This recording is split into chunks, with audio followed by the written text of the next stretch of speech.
आपको सुनाऊंगी। मुझे नहीं पता उसको कविता कहते हैं, उसको शायरी कहते हैं, क्या कहते हैं, पर मैंने लिखा है, उसको सुनिएगा।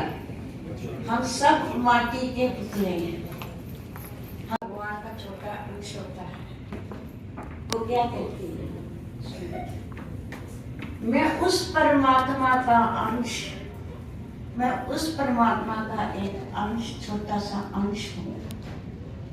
रूह है मेरा नाम, रूह है मेरा नाम, सीने में रहने आई हूँ, सीने में रहने आई हूँ तेरे पास, सीने में रहने आई हूँ तेरे पास।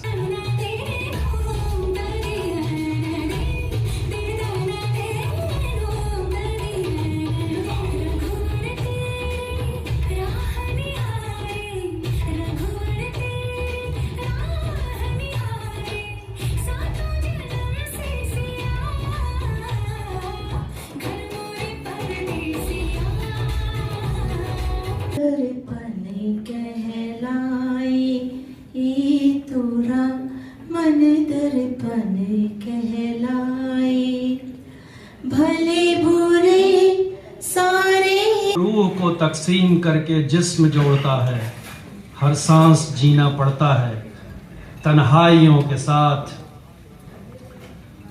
और हर बात पे बेसाख्ता हंसते हो जार जार, हर बात पे बेसाख्ता हंसते हो जार जार। लगता है कि हो इश्क में नाकामियों के साथ, लगता है कि हो इश्क में नाकामियों के साथ। अंतिम छंद है।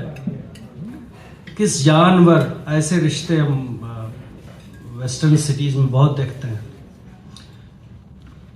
किस जानवर। मैं कोई कविता या कोई छंद नहीं सुनाने वाला हूँ, लेकिन यहाँ पे हम हिंदी की एडवोकेसी करते हैं, हिंदी को समर्थन देते हैं, और हम चाहते हैं कि हिंदी जो है आज जैसे विश्व में चौथे दर्जे पे बोली जाती है, पर इसका जो ग्रेड है, इसका जो दर्जा है, वो तीसरे दूसरे नंबर पर है। दोस्तों, हिंदी जो है वो हमारी धरोहर है, हमारी पहचान, और अपनी पहचान को बरकरार रखने के लिए हमें भी, अगर हम अपने देश से, हिंदुस्तान से बाहर बैठे हैं, तो इसके लिए हमारे को जो है प्रयत्न।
रहा करता था, बता जिंदगी कैसे इम्तिहान ले रही है। तो अब इसी के साथ अगली जो प्रस्तुति है वो यहाँ पे एक छोटे उस्ताद आए हैं, मास्टर नक्श शर्मा, जो कि भाग्य चंद्र जी के बेटे हैं, सुपुत्र हैं। वो अपनी प्रस्तुति देंगे। तो आप सबकी जोरदार तालियों के बीच नक्श शर्मा। खेतों से कूद फांद कर सड़क के मोड़ तक एक चमक थी उसमें, एक असीम चाह, एक विश्वास था जो पनप रहा था कहीं सुबह के इंतजार में। पर जिस रफ्तार से वो गुबार पहुंचा था उस तक, उसी रफ्तार से दूर होता गया। आज मुझे भी एज ए चीफ गेस्ट बुलाया कि वे स्पीकर होंगे और बुलाया, क्योंकि मैं भी एकेडमिक में था, तो प्रोफेसर था यहाँ पे, रिनाउंड प्रोफेसर जो भी कह लीजिए। तो उस वक्त की मेरी यात्रा है ये, तो उसको कविता के रूप में लिखा है, तो और अपने ऊपर ही है। तो रुड़की यूनिवर्सिटी ने हमारी क्लास के 50 वर्ष पूरे होने पर गोल्डन जुबली रीयूनियन मनाया। उसमें कीनोट एड्रेस वास्ते वहाँ के एक पुराने छात्र, और सबसे पहले मैं धन्यवाद देना चाहूंगी आप सभी लोगों को जिन्होंने इतने अच्छे कार्यक्रम के लिए अपनी शक्ति, सामर्थ्य और परिश्रम लगाया है। आप लोगों के बीच में मैं आज पहली बार हूँ। यह मेरा सौभाग्य है कि विद्वानों की ऐसी सभा में मुझे आने का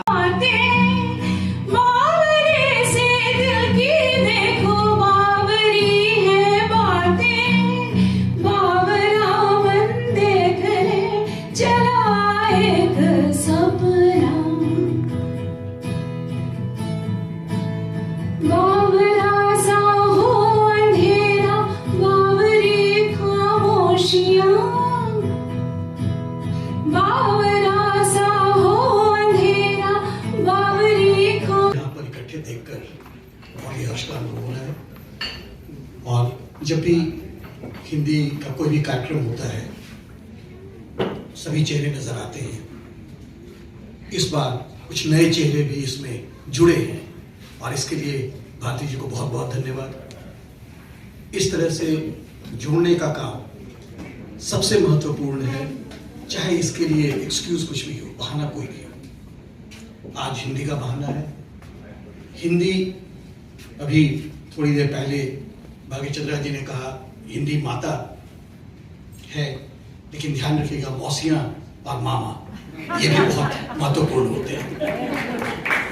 तो ऐसा न हो कि हम अपनी माँ की कदर करने के चक्कर में अपनी मौसियों को भूल जाएं। आप सबों को अपने अपने प्रांत की जो प्रांतीय भाषाएं हैं उस पर गर्व का अनुभव होना चाहिए, और उसके साथ साथ जब अपनी माँ को देखें, जब हिंदी को देखें, तो मौसियों के साथ इकट्ठे बैठकर तब उसका जो चटपटा मजा है उसको उठाने की कोशिश करें। उससे बढ़कर जिंदगी का कोई भी आनंद नहीं हो सकता है। थोड़ी देर पहले पहचान की बात हुई थी।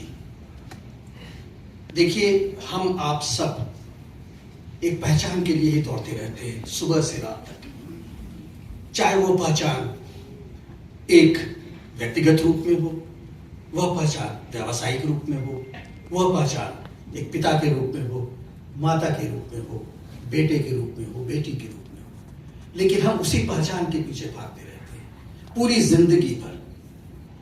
और अंत में जब अंत आता है हमारा, तब भी फिर हम उसी पहचान को याद करते हैं कि क्या बेटा मुझको मुखाग्नि देगा। तो जब ये पहचान की बात हम करते हैं तो यह मानकर चलें कि हिंदी हमारी पहचान है, लेकिन उसी समय हिंदी की पहचान भी हमसे है। तो जब तक ये सामंजस्य नहीं स्थापित होगा कि हिंदी से हम जाने जाएं, हिंदी हमसे जानी जाए, तब तक हम हिंदी के विकास को और आगे नहीं ले जा पाएंगे। जहां तक हिंदी भाषा का सवाल है, जो पहचान का एक अंग है, एक रूप है, अगर हम हिंदी भाषा को देखें तो देखिए, हिंदी भाषा आज जिस तरह से हम वसुधैव कुटुंबकम की बात करते हैं, हिंदी भाषा बिल्कुल वसुधैव कुटुंबकम को उसी तरह से परिमार्जित करती है, उसी तरह से वो दिखाती है। हिंदी संस्कृत से शुरू हुई, आप लोग सब हिंदी से भी हैं, हिंदी भाषा भाषी हैं, लेकिन जैसे जैसे ये बड़ी नदी आगे बढ़ती चली गई, बहुत सारी छोटी नदियां इसमें आकर मिली, कुछ नाले भी मिले, और यह नदी ने यह नहीं कहा कि इन नदियों को, छोटी नदियों को मैं नहीं अपने अंदर समाने दूंगी। सभी ये नदियां उसके अंदर समाई, तब एक आगे चलकर हिंदी का अपना वसुधैव कुटुंबकम स्थापित हो गया। यह बहुत जरूरी है कि हम हिंदी की सेवा करते करते यह नहीं भूल जाए कि हमें एक वैश्विक नागरिक भी बनना है। और जब वैश्विक नागरिक बनने की हम बात करते हैं तो यह अनिवार्य है कि हम अपनी संस्कृति, अपनी सभ्यता, अपनी भाषा, अपने समाज की इज्जत तो जरूर करें, लेकिन दूसरे समाज, दूसरी भाषा, दूसरे विश्व की, दूसरे देशों की भी इज्जत बखूबी उसी ढंग से करें। बहुत बार आपस में वाद विवाद हो जाता है कि हिंदी में अरबी के शब्द क्यों हैं, हिंदी में उर्दू के शब्द क्यों हैं। लेकिन अगर आज की हिंदी को हम देखें, कुछ लोगों ने उसे हिंदुस्तानी कहा है, आज की हिंदी को हम जब देखें तो आज की जो हिंदी है वो सबों का एक मिश्रण है, और ऐसा मिश्रण जो कर्णप्रिय है। अन्यथा हम आज भी संस्कृत बोलते होते। आखिरकार हिंदी की आवश्यकता क्यों पड़ी? इसलिए पड़ी क्योंकि हम जिस समाज में रहते थे उस समाज के अनुसार अपने आप को जाना जाने देना चाहते थे, और उसके लिए अनिवार्य था कि हम ऐसे माध्यम को अपनाएं, चाहे वो बहुत ब्रज है, अवधी है, मगही है, मैथिली है, भोजपुरी है, ऐसे माध्यम को अपनाएं जिस माध्यम के मार्फत हम एक दूसरे को समझें और अपने आप को समझा पाए। इसलिए जब हम हिंदी की बात करते हैं, तत्सम शब्द बहुल है हिंदी में, इसमें दो मत नहीं है, लेकिन तद्भव का, देशज का, विदेशज का भी वही महत्व है अपनी आज की हिंदी भाषा में जो कि तत्सम शब्दों का है। तो इसलिए जब हम इसको अपनी अगली पीढ़ी को सौंपते हैं, धरोहर किसी ने कहा, बहुत अच्छा शब्द है, जब इस धरोहर को हम अगली पीढ़ी को सौंपते हैं तो इसका ध्यान रखें कि उसके लिए क्या आसान होगा और तब उसको सौंपे। इसलिए मैं बार बार यही चीज कह रहा हूं कि हिंदी एक भाषा है, बहुत समृद्ध भाषा है। आप लोगों ने इतनी अच्छी कविताएं पढ़ी, इतने सुरीले नगमे प्रस्तुत किए, लेकिन साथ ही साथ हिंदी एक पहचान है। उस पहचान को कायम रखने के लिए समय समय पर उस पहचान को परिमार्जित करना पड़ेगा। जिस तरह से उससे हम संशोधित करेंगे, परिमार्जित करेंगे आज की आवश्यकता के अनुसार, हमारी पहचान कभी नहीं बदलेगी और कोई यह नहीं कहेगा कि हम आपकी पहचान में शामिल नहीं होना चाहते हैं। तो मैं ऐसे ही कुछ अपने विचार रख रहा था आपके सामने। बहुत बहुत धन्यवाद भारती जी इसको आयोजित करने के लिए, और इतने सारे प्रसन्न चेहरे देखकर बहुत अच्छा लग रहा है। जैसा कहा गया इसके पहले भी कि कुछ बड़ा करने की आवश्यकता है, हम लोग हमेशा तैयार हैं। आप लोग हिंदी मंच आप लोगों ने स्थापित कर दिया है, शायद कोई हिंदी संगठन या संस्था की भी बात हो रही है, तो इन्हें इकट्ठे लाएं, अपने विचारों को सामने रखें, और जहां तक संभव हो सकेगा हम लोग उसमें अपना सहयोग करना चाहेंगे। जहां तक संभव हो सकेगा उसमें आप लोगों को उसमें इकट्ठे एक साथ लेकर हम लोग आगे बढ़ने की कोशिश करेंगे। कल का जहां तक कल की बात हुई थी और श्री राम के बारे में कुछ भजन तो मैं नहीं कहूंगा, लेकिन तो देखिए कल की भी फिर वही बात है, वो वसुधैव कुटुंबकम में हमेशा ध्यान रखिएगा। श्री राम प्रवासी आपने नाम रखा, श्री राम बहुत बड़े प्रवासी थे। वो अपने देश को छोड़कर पहले तो शादी करने दूसरे देश गए, उसमें मिथिला दूसरा देश हुआ करता था, तो वो अप्रवासी थे, और इसलिए आप उनमें देखेंगे कि वो जहां भी गए उसके अनुसार अपने आप को ढालने की उन्होंने कोशिश की, न कि अपने को बलपूर्वक वहां के लोगों पर लादा। उसी तरह से हमें भी आवश्यकता है श्री राम मर्यादा पुरुषोत्तम, उनका अनुसरण करते हुए हम लोग अपनी संस्कृति, अपनी सभ्यता, अपनी भाषा को दूसरों पर लादे नहीं, उनको ये दिखलाएं कि इसको इस्तेमाल करके, इसका उपयोग करके किस तरह से आप खुद को आगे बढ़ा सकते हैं। और जब हम लोग यह साबित कर देंगे, यह सिद्ध कर देंगे, उस दिन आप देखेंगे कि हिंदी केवल हमारी पहचान नहीं बनेगी, पूरे विश्व की पहचान बन जाएगी। बहुत बहुत धन्यवाद।